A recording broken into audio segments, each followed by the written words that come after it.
আনফুসিকুম, আল্লাহ বলেন আফালা তুবসিরুন, ও তুমি কিসে তোমাকে গাফেল করেছে, তুমি চিন্তা করে দেখো না, আমি তোমাকে কত সুন্দর করে এই দেহটাকে সাজিয়ে রেখেছি। চোখের পলক পরে কতবার? প্রতি মিনিটে 26 বার, প্রতি মিনিটে আপনার 26 বারের উপরে এটা পলক করতেছে, আপনার ইচ্ছায় না, অটোমেটিক কাজ করতেছে। এটা একটা লেন্স, ক্যামেরা, চোখটা কি ক্যামেরা, সারা পৃথিবীর ছবি চোখে তুলতেছে। কে তুলে? চোখে, চোখে তুলে। চোখ জানে না কি জিনিস দেখে, বলে ব্রেইন। কে বলে? ব্রেইন বলে। চোখ দেখতেছে কোন জিনিস, কিন্তু ব্রেন বলে এই জিনিস। চোখ দেখার পরে ক্যামেরাতে যেভাবে ছবি নেয় না, নেওয়ার পরে যখন ক্যামেরা গ্লাসে আসে, যে পর্দায় আসে, আমরা এই ক্যামেরায় বলে এটা ক্যামেরার লাইট ফোকাস। কি বলতে পারে? কি দেখছে? ফোকাস বলে না, বলে কি মনিটরে। কি প্রকাশ করে? মনিটর। মোবাইলের মনিটরে দেখা যায় কোন জিনিসটা, ক্যামেরাটা বলে না। চোখ হলো একটা লেন্স, ক্যামেরা।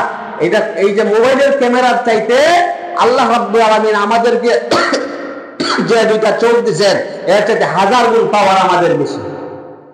মোবাইলে কিছু যাত্রা হয়, কি হয়? আমরা ভুল করি? আমাদের ভুল হয় না।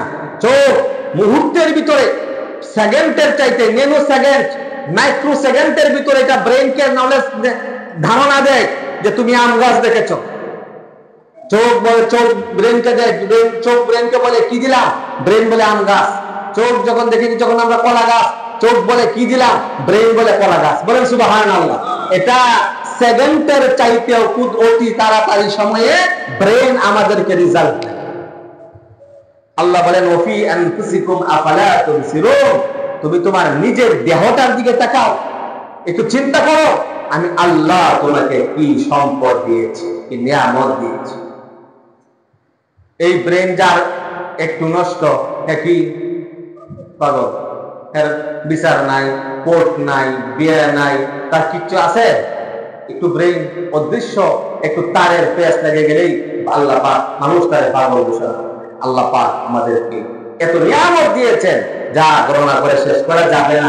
এই নিয়ামত যে আল্লাহ দিচ্ছেন, বইয়া যখন চাকা মারা আর আড্ডা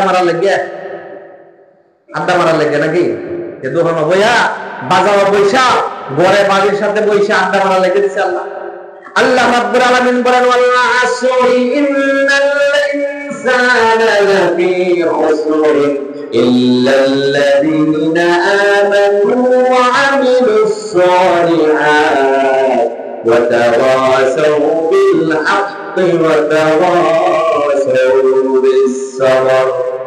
রাব্বুল আলামিন বলেন ওয়াল আসর, সময়ের কসম, ও আমার বান্দারা তোমরা সবাই সময়ের কসম। ইন্নাল ইনসানা লাফি খুসর, সমস্ত মানুষ তোমরা পৃথিবীর ভিতরে আছো, সমস্ত মানুষ লোকসানের মধ্যে আছো। আমি আল্লাহ ঘোষণা করলাম ওয়াল আসরি, বান্দা সাবধান হয়ে যাও, সময়ের কসম দিয়ে বললাম। আল্লাহ বলেন সময়ের কসম দিয়ে বললাম।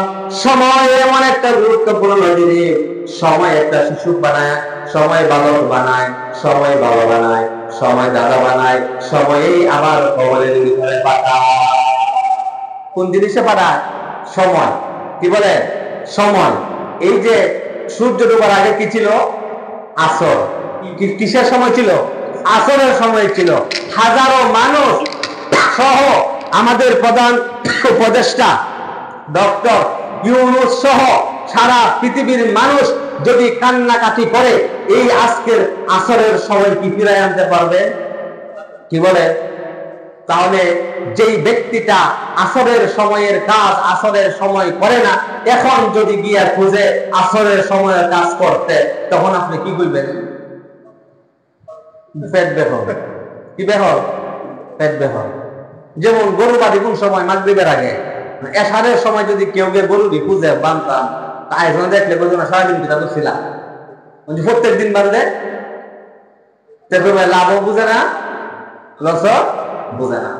এই যে সময়, এই যে সময় আমাদের চলে যাচ্ছে, এই সময় কে ফিরাইয়া দিবে?